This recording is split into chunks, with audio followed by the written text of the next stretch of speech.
Hello my dear student, আমি আজ শুরু করছি ক্লাস 11-এর দ্বিতীয় ক্লাস নিয়ে। তবে তার আগে একটু আমরা ফিরে যাচ্ছি পূর্বের যে প্রথম ক্লাসটি হয়েছিল সেই ক্লাসে। সেখানে আমরা আলোচনা করেছিলাম যে ক্লাস 11-এর যে দর্শনটি রয়েছে তাকে দুটো ভাগ করে আলোচনা করা হয়েছে। সেই দুটো ভাগ কি? একটি হলো পাশ্চাত্য দর্শন, যেখানে দর্শনের উৎপত্তি হয়েছিল, আর আরেকটি হলো ভারতীয় দর্শন, আমরা যেখানে বসবাস করি সেই ভারতবর্ষের দর্শন। এবার আমরা আগে এই দুটো ভাগের মধ্যে ভারতীয় দর্শন নিয়ে আলোচনা করছি। তার কারণ এই ভারতীয় দর্শন নিয়ে প্রথম আলোচনা করার আমার প্রধান উদ্দেশ্য কি, আমরা তো সবাই ভারতীয়, আর ভারতীয় সমস্ত কিছুই পরিচিত, তাই নিশ্চয়ই ভারতীয় দর্শন আলোচনা করলে সেটা তোমাদের বুঝতেও বেশি সুবিধা হবে। আর পাশ্চাত্য দেশ আমরা জানব পরে, এর সাথে কম্পারেটিভ করে বা তুলনা করে আমরা সেটা পরবর্তীতে জানব। তাই আগে আমাদের পরিচিত যে ভারতবর্ষ, সেই ভারতবর্ষের দর্শন কি, ভারতীয়রা কি বলেছেন, তার আলোচ্য বিষয় কি, আমরা এগুলো এক এক করে জানব। এই ভারতীয় দর্শনে যে অধ্যায়গুলো রয়েছে আমরা আলোচনা করছি সেই দর্শনের আজকে প্রথম অধ্যায়। সেই প্রথম অধ্যায়টি নিয়ে, সেই প্রথম অধ্যায়টির নাম কি রয়েছে সেখানে? সেই প্রথম অধ্যায়টির নাম রয়েছে দর্শন প্রত্যয়। তাহলে আমরা জেনে গেলাম। আর এই অধ্যায়ে কত মার্কস রয়েছে দেখবে, সেই মার্কসটা আমি প্রথম ক্লাসে আলোচনা করেছি। যারা এই মার্কস থেকে, এই অধ্যায় থেকে কটা এমসিকিউ প্রশ্ন আসবে, কত এসএকিউ কোশ্চেন আসবে, সেটা তোমরা জানতে তোমরা আমার আগের ভিডিওটা অর্থাৎ 1 নং ক্লাসটা একবার একটু দেখে নেবে। সেখানে আমি লিখে দিয়েছি কটা এমসিকিউ প্রশ্ন আসবে, কটা এসএকিউ প্রশ্ন আসবে, কোনটার সঙ্গে অর থাকবে, কোনটার সঙ্গে অর থাকবে না। আর আরেকটা বিষয় তোমরা এখান থেকে কনফার্ম হয়ে নেবে যে এখান থেকে কিন্তু কোনো বড় কোশ্চেন আসবে না। তবে ক্লাসটি শুরু করার আগে একটা কথা একটু বলে নিচ্ছি যে তোমরা যদি আমার এই ক্লাসগুলো ধারাবাহিকভাবে পরপর দেখো, তাহলে আমার মনে হয় না আর আলাদাভাবে কারো কাছে এটা দেখার দরকার আছে বা গাইড নেওয়ার দরকার আছে। আর তোমরা দেখবে আমি এই ক্লাসগুলো পরপর আলোচনা করছি, একটি ক্লাস শেষ হওয়ার সঙ্গে সঙ্গে তার সাজেশান, অর্থাৎ ওই ইয়ারে কোন কোন প্রশ্ন ইম্পর্টেন্ট পরীক্ষা আসার মতো, আমি সেটাও তোমাদের সঙ্গে আলোচনা করব। অর্থাৎ একটি পূর্ণাঙ্গিক ক্লাস তোমাদেরকে দেওয়ার চেষ্টা করব আমি, যাতে কোনো সমস্যা না হয়। আর তোমরা দেখতে থাকো, আমরা এবার আলোচনায় ঢুকি। তার মধ্যে আমি জেনে নিই এই যে প্রথম অধ্যায় দর্শন প্রত্যয়, এই দর্শন প্রত্যয় থেকে আমাদের কি কি শিখতে হবে, কি কি রয়েছে এর আলোচ্য বিষয়। আমাদের যে বোর্ড রয়েছে WBCSSE, West Bengal council of secondary education, তারা কি কি টপিক আমাদেরকে বেঁধে দিয়েছে, সে আলোচ্য বিষয়গুলো কি আমরা জেনে নিই, তাহলে আমাদের আলোচনা করতে সুবিধা হবে। প্রথম আলোচ্য বিষয় রয়েছে দর্শন শব্দের অর্থ। দ্বিতীয় আলোচ্য বিষয় কি? ভারতীয় মতে দর্শন ও পাশ্চাত্য মতে ফিলোসফির মধ্যে পার্থক্য। আমরা আজকে এই দুটো কিন্তু আলোচনা করব, 1 আর 2। পরবর্তী আলোচ্য বিষয় হচ্ছে আস্তিক ও নাস্তিক দর্শন, এটা আমি নেক্সট ক্লাসে আলোচনা করব। আর পরবর্তী ক্লাসে আলোচনা করব কিছু মৌলিক প্রত্যয় নিয়ে। এভাবে আমি 3 থেকে 4টি ক্লাসে আমি এই 4টি আলোচ্য টপিক তোমাদের সামনে তুলে ধরব। তার মধ্যে প্রথম ক্লাসটিতে আমি এই দুটো টপিক নিয়ে আলোচনা করব, 1 আর 2। আর এখান থেকে কি কি প্রশ্ন আসতে পারে আমি দেখবে সেটিও ক্লাসের আলোচনার শেষে প্রশ্ন দিয়ে দিয়েছি এবং তার উত্তরগুলো করে দিয়েছি। তোমরা এগুলো একদম খাতা কলম নিয়ে রেডি থাকো, এগুলো তোমরা খাতায় লিখে রাখবে। দেখা যাক আমাদের কি রয়েছে। আমরা আলোচনা করছি আজকে দর্শন প্রত্যয়। কাদের মতে দর্শন প্রত্যয়? ভারতীয় দর্শন প্রত্যয়। ভারতীয় দর্শন মানে ভারতবর্ষের দর্শন। আমরা দেখে নিই একবার একটু আমাদের সেই ভারতবর্ষের ছবিটাকে। এটা আমাদের ভারতবর্ষ। এই ভারতবর্ষের আমাদের যে রাজ্যগুলি রয়েছে এই রাজ্য, কেন্দ্রশাসিত অঞ্চল, এদের দর্শন, এদের চিন্তাভাবনা, এরা কিভাবে আমাদের পারিপার্শ্বিক জগৎ সম্পর্কে সেই সমস্ত চিন্তাভাবনা আমি আলোচনা করব। অর্থাৎ আমরা জানব হলো ভারতবর্ষের দর্শন, এবং জানব যে প্রথম যে আলোচ্য টপিকে এই ভারতবর্ষের দর্শনটা কিভাবে তৈরি হলো, ভারতীয়রা দর্শন বলতে কি বোঝে। আমরা এবার একটু দেখে নিই। এই সঙ্গে সঙ্গে আমাদের আর একটা জিনিস জানতে হবে, এই যে আমরা যারা ভারতবর্ষে বসবাস করি, এই আমাদের এই ভারতবর্ষের মানুষদের প্রাচীন ধর্মগ্রন্থ কোনটি। এই মানুষদের, এই যে আমরা যারা বসবাস করছি, আমরা কেবলমাত্র পশ্চিমবঙ্গের মানুষদের ধর্মগ্রন্থ নয়, সারা ভারতবর্ষের ধর্মগ্রন্থে কোনটি, বা আমাদের প্রাচীন ধর্মগ্রন্থে কোনটি ছিল জানো নিশ্চয়ই তোমরা সবাই বলতে পারবে। যে আমাদের প্রাচীন যে বংশধর তারা কারা ছিল? আর্য। আর সেই আর্যদের ধর্মগ্রন্থের নাম বেদ।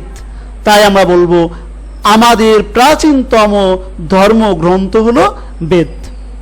দেখে না একবার একটু, আমাদের প্রাচীন ধর্মগ্রন্থ বেদ, দ্য হোলি বেদাস। এই হোলি বেদাস এটি হলো আমাদের প্রাচীন ধর্মগ্রন্থ।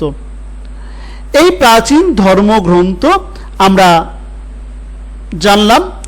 এবার আমরা একটু জানবো, তোমরা কি বলতে পারবে এই ধর্মগ্রন্থে যে বিষয়গুলি আলোচনা করা হয়েছিল সেই বিষয়গুলো কোন ভাষাতে লেখা রয়েছে?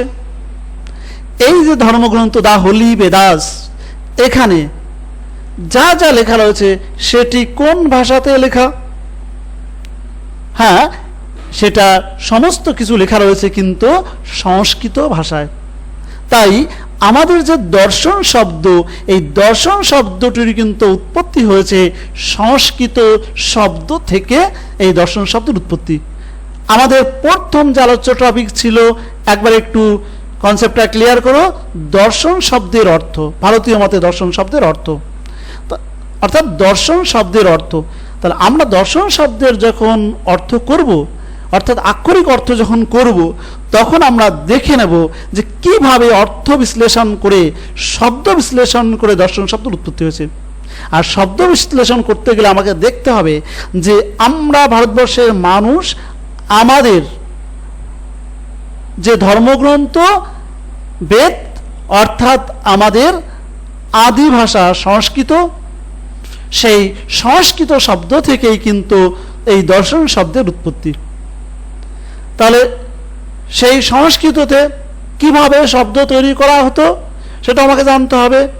সংস্কৃত ভাষায় সেখানে শব্দ তৈরি করা হতো ধাতুর সঙ্গে প্রত্যয় যুক্ত করে।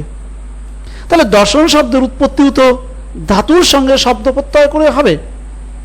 দেখো, তাহলে দর্শন শব্দের উৎপত্তি হয়েছে তাই দৃশ ধাতুর সঙ্গে অনট প্রত্যয় যুক্ত করে। আর একবার একটু সংক্ষেপে বলে নিই তোমাদের, যে আমরা কেন এখানে দৃশ ধাতু আর অনট প্রত্যয় কি করে এলো এখানে একটু বোঝার চেষ্টা করি। আমাদের আদি ভাষা সংস্কৃত, তাই সংস্কৃত, সেই সংস্কৃত থেকে আমাদের তৎকালীন সময়ে যারা ছিলেন তারা সেই সংস্কৃত থেকেই এটা সৃষ্টি করেছেন।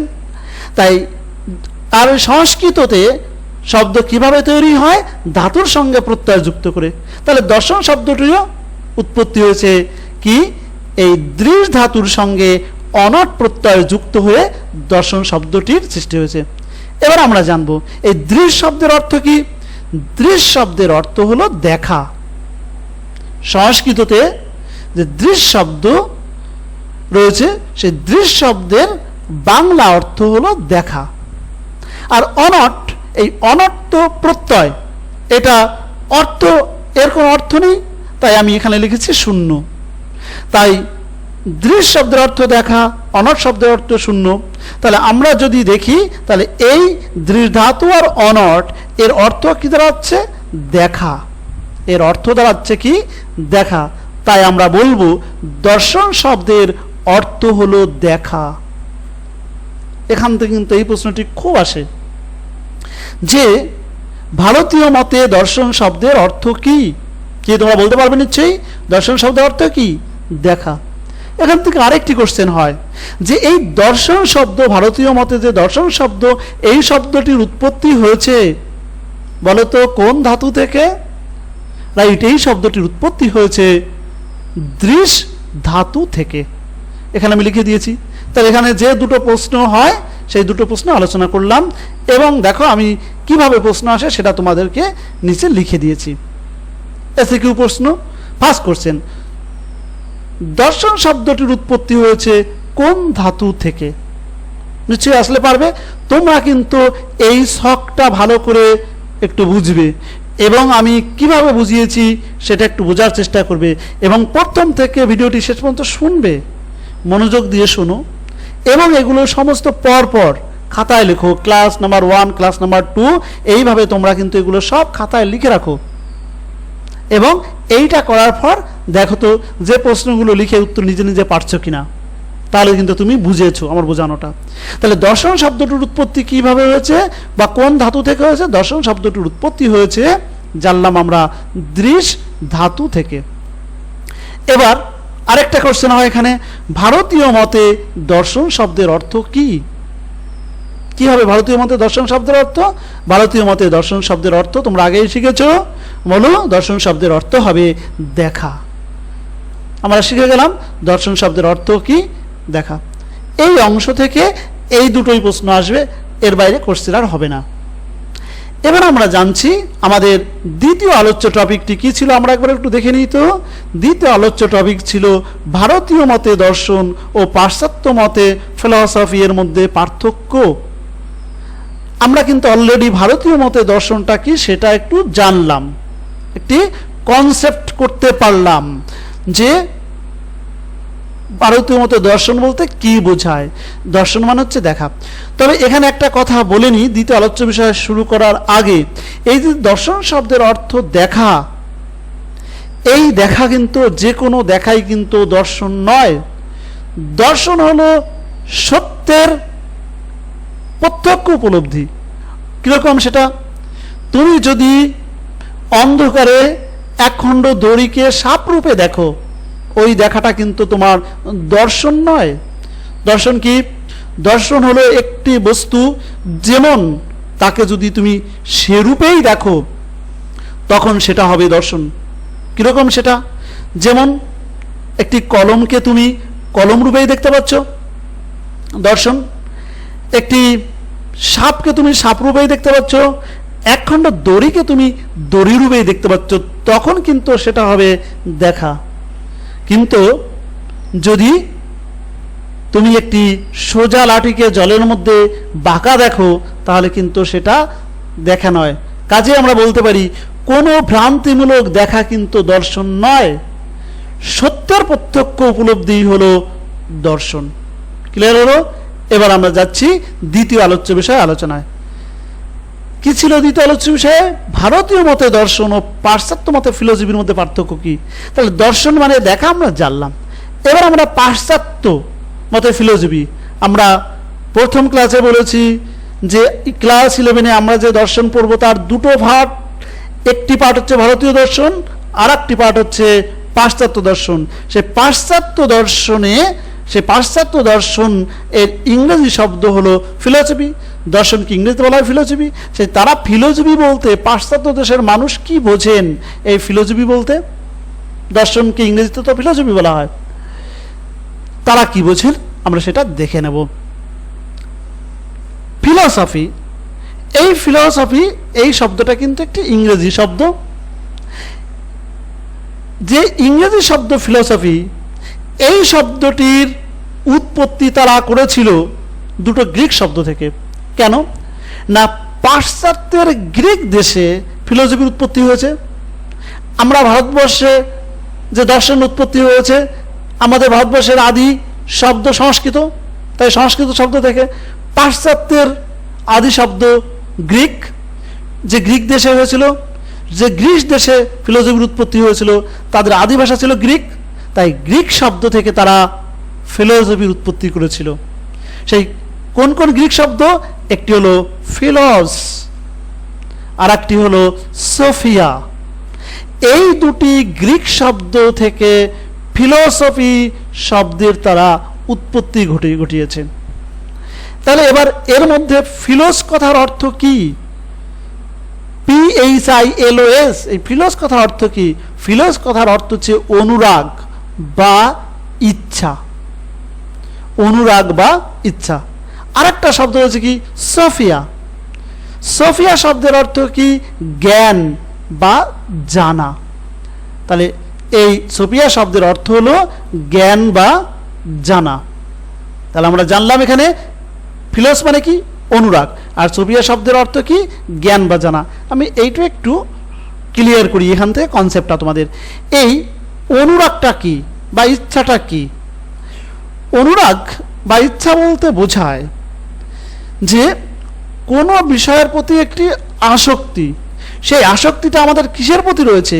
অল টাইম রয়েছে হচ্ছে জ্ঞানের প্রতি আসক্তি, জানার প্রতি আসক্তি। আমরা সব সময় কোনো না কোনো কিছু জানার জন্য ব্যস্ত থাকি। আমাদের ইন্দ্রিয়গুলো রয়েছে, চক্ষু, কর্ণ, নাসিকা, জিহ্বা, ত্বক, মন। এই যে ইন্দ্রিয়গুলো রয়েছে, এই ইন্দ্রিয়গুলো দিয়ে আমরা সব সময় কোনো না কোনো কিছু জানার চেষ্টা করি, এবং আমাদের মধ্যে রয়েছে জানার ইচ্ছা অল টাইম। একটা উদাহরণ দিই, আরও কনসেপ্ট ক্লিয়ার হবে। তোমার মধ্যে জানার ইচ্ছা আছে কি নেই সেটি তুমি ভালো করে বুঝতে পারবে। তুমি এবার মাধ্যমিক পাস করেছো, এই মাধ্যমিকে তুমি ভালো রেজাল্ট করেছো, অর্থাৎ তোমার মা বাবা যেমন রেজাল্ট চায় তুমি সেরকম রেজাল্ট তুমি করতে পেরেছো। এবার এই রেজাল্টে মা বাবা খুশি হয়ে তোমাকে এমন এখনো পর্যন্ত দেয়নি এমন দামের একটি গিফট নিয়ে এসছে। ধরো আমি সেই গিফটটা তোমার জন্যে ধরলাম একটি দামি শার্ট। সেই দামি শার্ট বা একটা দামি চুড়িদারি ধরি না কেন সেটা ধরলাম। এবার এনে বলা হলো, দেখ এই যেটা নিয়ে এসছি এটার দাম 10,000 অনলি, 10,000 টাকা। তবে এই ড্রেসটি তুই এখনো খুলতে পারবি না। এটা কখন খুলবি? ঠিক পুজোর আগে। তবে এটা তুই একটু দেখে নে, দেখ ওই বাক্সের এক পাশ দিয়ে একটু গোল করে ছিদ্রি করা আছে, তুই একটু দেখে নে। এবার দেখিয়ে রেখে দিল। বলো তো তুমি কি স্যাটিসফাইড হবে তো ওইটুক দেখে, যে হ্যাঁ ঠিক আছে বাবা, বা তোমার আর কি ওটা দেখতে ইচ্ছা করবে না? এখানে তোমরা অনেকে আমার সঙ্গে একমত হবে, না তোমরা সন্তুষ্ট হবে না যতক্ষণ না পর্যন্ত ওইটাকে তুমি সম্পূর্ণরূপে দেখতে পাচ্ছ, গায়ে জড়িয়ে দেখতে পাচ্ছ, বা কিরকম দেখাচ্ছে তোমাকে দেখতে পাচ্ছ। ভাই এরকমও হতে পারে জামার পরিবর্তে তোমাকে খুব দামি একটি মোবাইল কিনে দিয়েছে, কিন্তু কন্ডিশন একটি, এখন প্যাকটি খোলা যাবে না, এখন দেখতে পারবি না। এইটা তো পূজার গিফট, তুই পূজার ঠিক আগে আগে খুলবি, বা যেদিন পঞ্চমী সেদিন খুলবি প্যাকেটটা, সেই দিন থেকে তুই ফোনটা ব্যবহার করবি। বলো তুমি কি প্যাকেটটা না খুলে তুমি কি থাকতে পারবে ফোনটিকে ব্যবহার না করে? পারবে না। তার কারণ আমাদের মধ্যে রয়েছে সব সময় জানার ইচ্ছা, ফোনটি কেমন, ফোনটিতে কেমন ছবি আসে, ক্যামেরা কেমন, কি কি ফিচার্স রয়েছে ইত্যাদি তুমি অল টাইম তুমি জানার ইচ্ছা করবে, এবং তোমার মধ্যে সবসময় জানার স্পৃহা তৈরি হবে। এর থেকেই বোঝা যায় যে আমাদের প্রত্যেকের মধ্যেই রয়েছে জানার ইচ্ছা। তাই পাশ্চাত্য দার্শনিকরা বলেন ফিলোসফি মানে হলো জ্ঞানের প্রতি অনুরাগ বা জানার ইচ্ছা। আমাদের মধ্যে সব সময় থাকে জানার যে ইচ্ছা, সেই জানার ইচ্ছাটাই হচ্ছে philosophy. So everyone is philosopher. আমাদের প্রত্যেকেই আমরা দার্শনিক, কেননা আমাদের প্রত্যেকের মধ্যেই রয়েছে জানার ইচ্ছা। নিশ্চয়ই তাহলে ফিলোসফিটা কি, আমরা ফিলোসফিটা কি একটু বুঝতে পারলাম। এবার এখান থেকে যে প্রশ্নটি হয় আমি সেটা একবার দেখে নিই। ভারতীয় মতে দর্শন ও পাশ্চাত্য মতে ফিলোসফির মধ্যে পার্থক্য কি? নিশ্চয়ই তুমি নিজে নিজে লিখতে পারবে। ভারতীয় মতে দর্শন শব্দের অর্থ কি? দেখা। আর পাশ্চাত্য মতে ফিলোসফি কথার অর্থ হচ্ছে জ্ঞানের প্রতি অনুরাগ। হলো এটি একটি। তুমি যদি আর একটা পার্থক্য লিখতে চাও লিখে নেবে, সেখানে লিখবে যে ভারতীয় মতে দর্শন শব্দের উৎপত্তি হয়েছে কোন শব্দ থেকে? কি বলবে? দৃশ ধাতু থেকে, তার সঙ্গে অনাট প্রত্যয় যুক্ত হয়ে। আর পাশ্চাত্য মতে ফিলোসফির উৎপত্তি হয়েছে ফিলোস ও সোফিয়া, এই দুটি গ্রিক শব্দ থেকে। ওকে, আমরা জানলাম। আর তোমরা অবশ্যই এগুলো ঠিকঠাক করে খাতায় লিখে রাখবে। এগুলো আমি পর ক্লাসগুলো আলোচনা করব, তোমরা সেগুলো দেখবে। তোমরা একদিন বাদে কিংবা 2 দিন বাদে তোমরা এই ক্লাসগুলো তোমাদেরকে আমি দিয়ে দেবো, তোমরা পাবে। তবে ক্লাসগুলো ভালো লাগলে অবশ্যই লাইক করবে, তাহলে আমি আরও মানসিক উৎসাহ পাবো তোমাদের জন্য ভিডিও বানানোর জন্য। আর যারা চ্যানেলটিতে নতুন তারা অবশ্যই চ্যানেলটিকে সাবস্ক্রাইব করবে, তাহলে তুমি প্রতিদিন আমি যখনই ভিডিওটি আপলোড করব সঙ্গে সঙ্গে তোমাদের কাছে নোটিফিকেশন চলে যাবে। সঙ্গে থেকো, অবশ্যই সঙ্গে থাকবে এবং ভালো থাকবে। Thank you.